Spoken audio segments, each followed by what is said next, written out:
नमस्कार, झारखंड समाचार में आप सबका स्वागत है। आइए जानते हैं सुबह से लेकर शाम तक की तमाम बड़ी खबरों को। इससे पहले चैनल को सब्सक्राइब नहीं किया है तो प्लीज चैनल को सब्सक्राइब कर बेल आइकन को प्रेस कर दीजिए ताकि खबरों का अपडेट आपको मिलता रहे। झारखंड को मिली सबसे लंबे पुल की सौगात, सीएम हेमंत सोरेन ने किया उद्घाटन। क्या है खासियत? झारखंड के मुख्यमंत्री हेमंत सोरेन ने सोमवार को दुमका में मयूराक्षी मंदिर पर बने राज्य के सबसे लंबे पुल का उद्घाटन किया। पुल का नामकरण दिसोम गुरु शिबू सोरेन सेतु किया गया है। 198 करोड़ रुपए की लागत से बने इस पुल की लंबाई 2.34 किलोमीटर है।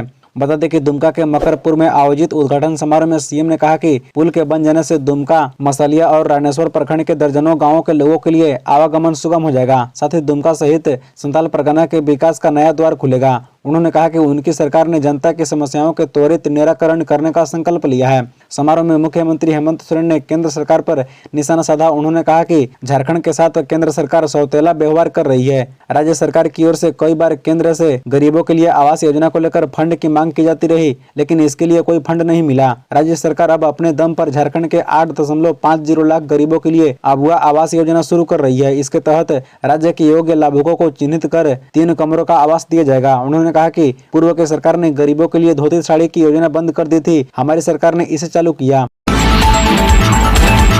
हुजूर हम जिंदा हैं सरकारी कागजों में मार दिया गया, जब मंत्री के सामने युवक ने लगाई गुहार। झारखंड के मंत्री आलमगीर आलम की जनसुनवाई में उस वक्त सनसनी फैल गई जब एक युवक ने अजब गजब न्याय की गुहार लगाई। दरअसल रामगढ़ के पतरातू निवासी लोकनाथ सिंह को सरकारी कागज में मृत घोषित कर दिया गया है। अब उनके सारे काम लटक रहे हैं। थाना, पुलिस और कोर्ट कचहरी का चक्कर लगाकर थक चुके युवक को जब मंत्री के जन सुनवाई कार्यक्रम के बारे में पता चला तो युवक वहां पहुंचा। पीड़ित ने मंत्री आलमगीर आलम को अपनी आपबीती सुनाते हुए कहा, हुजूर हम जिंदा हैं, सरकारी कागजों में मार दिया गया। युवक की गुहार सुनकर हर कोई सन्न हो गया। बता दें कि पतरातू के उत्तरीय निवासी लोकनाथ ने मंत्री से कहा कि हुजूर हम जिंदा हैं, लेकिन वंशावली में मृत घोषित कर और निसंतान बताकर जमीन हड़पने की साजिश हो रही है। उनकी जमीन बेचकर म्यूटेशन भी किया जा रहा है।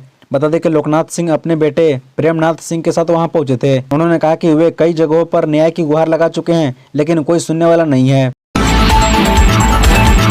झारखंड के 26 ठिकानों पर इनकम टैक्स की छापेमारी, इन ठेकेदारों पर शिकंजा, मिली करोड़ों की अवैध संपत्ति। आयकर अन्वेषण विभाग की टीम ने सोमवार को धनबाद, देवघर व गोड्डा में जमीन कारोबारी और ठेकेदारों के 26 ठिकानों पर छापेमारी की। इस दौरान करोड़ों रुपए की अघोषित आय से संबंधित साक्ष्य मिले हैं। 1 करोड़ रुपए से अधिक नगद और बड़े पैमाने पर आभूषण भी बरामद किए गए हैं। फिलहाल आयकर विभाग ने आधिकारिक रूप से कोई जानकारी नहीं दी है। बता दें कि इधर आधिकारिक सूत्रों ने बताया है कि यह बड़ी कार्रवाई है और बड़े पैमाने पर कर वंचना का खुलासा होगा। धनबाद के उप निदेशक प्रदीप डुंगडुंग के नेतृत्व में छापेमारी चल रही है। जिन लोगों के ठिकाने खंगाले जा रही हैं उनमें कई चर्चित लोग भी शामिल हैं। सभी के घर और आवासीय ठिकानों पर छापेमारी चल रही है। बता दें कि धनबाद, देवघर और गोड्डा में सोमवार की सुबह से ही छापेमारी शुरू कर दी गई। वहीं कोलकाता में भी एक ठिकानों पर दोपहर बाद कार्रवाई हुई। कोलकाता में यहाँ के कारोबारियों से जुड़े लिंक के आधार पर छापेमारी की गई है। आयकर सूत्रों के माने तो छापेमारी लंबी चलेगी। इसके बाद बैंक खाते, लॉकर और आभूषण आदि की जाँच की जाएगी। ऑन स्पॉट मिलेगा जाति प्रमाण पत्र, झारखंड सरकार ने बनाया प्लान। इस योजना के तहत होगा काम। आपकी योजना आपकी सरकार आपके द्वार कार्यक्रम के तीसरे चरण की शुरुआत 16 नवंबर से होगी। कार्यक्रम 29 दिसंबर तक चलेगा। मुख्य सचिव सुखदेव सिंह ने कार्यक्रम की रूपरेखा तय करने के लिए सभी अपर मुख्य सचिव, प्रधान सचिव और सचिवों के साथ सोमवार को अपने कार्यालय में चर्चा की। साथ ही 15 नवंबर को राज्य स्थापना दिवस के दौरान आयोजित होने वाले कार्यक्रमों और योजनाओं के उद्घाटन, शिलान्यास से संबंधित विषयों पर भी विचार विमर्श हुआ। अगली कड़ी में जिला उपायुक्तों के साथ मुख्य सचिव बैठक करेंगे। सूत्रों के अनुसार सरकार आपके द्वार कार्यक्रम के दौरान अलग से शिविर लगाकर ऑन द स्पॉट जाति प्रमाण पत्र आदि दिया जा सकता है। बता दें कि बैठक के दौरान चर्चा की गई कि सरकार आपके द्वार कार्यक्रम के तहत लगने वाले शिविरों में मुख्य focus आबुआ Awas Yojana, student credit card के लिए आवेदन, SHG क्लस्टरों और फेडरेशनों के लिए बैंक क्रेडिट लिंकेज के लिए आवेदन लिए जा सकते हैं। वहीं जाति, आय, जन्म, मृत्यु, दिव्यांगता प्रमाण पत्र के लिए आवेदन लिए जाएंगे। बढ़ती कीमत से ब्रेक, 65 लाख परिवारों को दाल का इंतजार, झारखंड सरकार की योजना अटकी। झारखंड सरकार ने राज्य के 65 लाख परिवारों को 1 रुपए की दर पर हर महीने 1 किलो दाल वितरण की योजना विधानसभा में घोषित की थी। मार्च 2023 में विधानसभा से पास नए साल के बजट में इसे बाकायदा शामिल भी किया गया। वित्तीय वर्ष 2023-24 में 555 करोड़ रुपए का प्रावधान भी किया गया। कायदे से दाल वितरण की योजना अब तक शुरू हो जानी चाहिए थी। दाल की बाट जोहते लाभुकों के सामने नवंबर का महीना पहुंच गया, लेकिन अभी तक दाल का वितरण शुरू नहीं हो पाया पाया है। बता दें कि खाद्य एवं आपूर्ति विभाग ने खुले बाजार से 3 बार दाल खरीदने के लिए टेंडर निकाला था, लेकिन दाल की कीमत सरकारी मापदंड से ज्यादा होने के कारण दाल नहीं खरीदी जा सकी। अंततः सरकार ने नाफेड से दाल खरीदने का फैसला लिया। झारखंड में भूकंप के हल्के झटके, कहीं से कोई नुकसान की आशंका नहीं। झारखंड में मंगलवार तड़के 3.5 तीव्रता के भूकंप के हल्के झटके महसूस किए गए। रांची मौसम विज्ञान केंद्र के प्रभारी अभिषेक आनंद ने बताया कि भूकंप के झटके सुबह 3:22 पर महसूस किए गए। अभिषेक आनंद ने बताया कि इसका केंद्र दुमका जिले से 24 किलोमीटर उत्तर पूर्व में जमीन से 5 किलोमीटर की गहराई पर था। उन्होंने कहा कि ये हल्के झटके थे। मुझे नहीं लगता कि इस भूकंप से जान माल का नुकसान हुआ होगा। बता दें कि मौसम विभाग की ओर से मिली जानकारी के अनुसार सुबह 3:22 पर भूकंप का केंद्र पृथ्वी से करीब 5 किलोमीटर नीचे रहा। भूकंप का कंपन तो कुछ सेकंड के लिए था और रात में सो रहे अधिकांश लोगों को इसकी जानकारी नहीं मिल पाई, लेकिन सुबह जब लोगों को इसकी जानकारी मिली तो चिंतित नजर आए। कई लोगों को फिर से भूकंप आने का डर सता रहा है। बता दें कि झारखंड में दुमका के बाद तजाकिस्तान में भी भूकंप के झटके महसूस किए गए। तजाकिस्तान में सुबह 6:10 पर भूकंप का झटका महसूस किया गया। इससे पहले सोमवार को हरियाणा के रेवाड़ी में भूकंप का झटका महसूस किया गया था। झारखंड महिला एशियन चैंपियंस ट्रॉफी का तीसरा दिन, भारत की लगातार तीसरी जीत, चीन को 2 गोल से चटाया धूल। मरांग गोमके जयपाल सिंह मुंडा एस्ट्रोटर्फ स्टेडियम भारतीय महिला हॉकी टीम की लगातार तीसरी जीत का गवाह बना।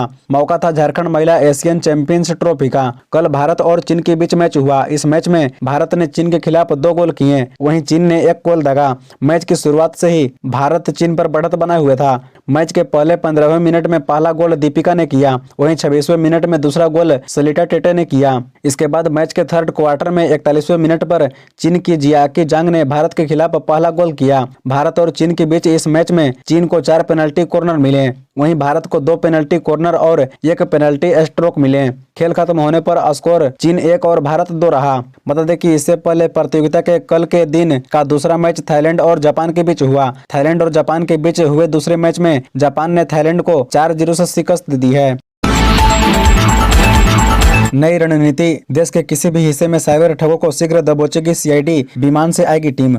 राज्य में साइबर अपराध के जरिए धोखाधड़ी कर राशि हड़पे जाने की घटनाओं की संख्या में तेजी से बढ़ोतरी दर्ज की जा रही है। इस पर लगाम लगाने के लिए अपराध अनुसंधान विभाग ने रणनीति बनाई है। इसके अनुसार देश के किसी भी हिस्से में मौजूद साइबर अपराधियों तक पहुंचकर उसे जल्द से जल्द गिरफ्तार किया जाएगा। सीआईडी ने गृह विभाग से साइबर अपराध की जाँच से निपटने वाली टीम के लिए हवाई यात्रा सुविधा देने की मांग की है, ताकि जरूरत के हिसाब से टीम में शामिल संबंधित कर्मी को विमान से यात्रा में तकनीकी समस्या न हो। वहीं गिरफ्तार आरोपियों को भी ट्रांजिट रिमांड पर लेने के लिए भी हवाई यात्रा की सुविधा देने का अनुरोध किया गया है। बता दें कि मालूम हो कि अब तक साइबर टीमों में शामिल कुछ अफसरों को ही विमान से यात्रा की अनुमति प्राप्त है। शराब घोटाला, जामताड़ा जिले में होता था सबसे अधिक अवैध शराब का धंधा। सबसे ज्यादा प्राथमिकियां भी इसी जिले में दर्ज कराई गई। ईडी की पूछताछ में शराब घोटाला और जमीन बालू के अवैध धंधे से संलिप्तता के आरोप में गिरफ्तार योगेंद्र तिवारी लगातार खुलासे कर रहा है। तिवारी ने बताया कि वह शराब के अवैध भंडारण में शामिल था। वह सबसे अधिक जामताड़ा जिले में अवैध रूप से शराब का स्टॉक किया करता था। वह बाद में इस शराब को लाइसेंसी खुदरा दुकानों में अवैध रूप से बेचा करता था, ताकि उत्पाद विभाग और पुलिस के पकड़ में न आए। अवैध शराब के भंडारण मामले में जामताड़ा जिले में अलग अलग 10 थानों में मामले दर्ज हैं।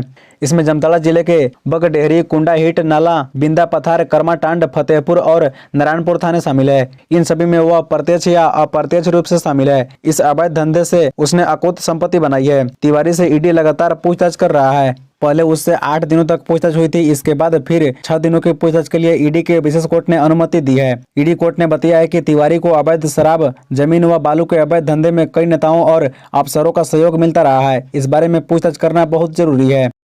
खबरों से जुड़े रहने के लिए चैनल को सब्सक्राइब, वीडियो को लाइक एवं एक दूसरे से शेयर जरूर करें। धन्यवाद।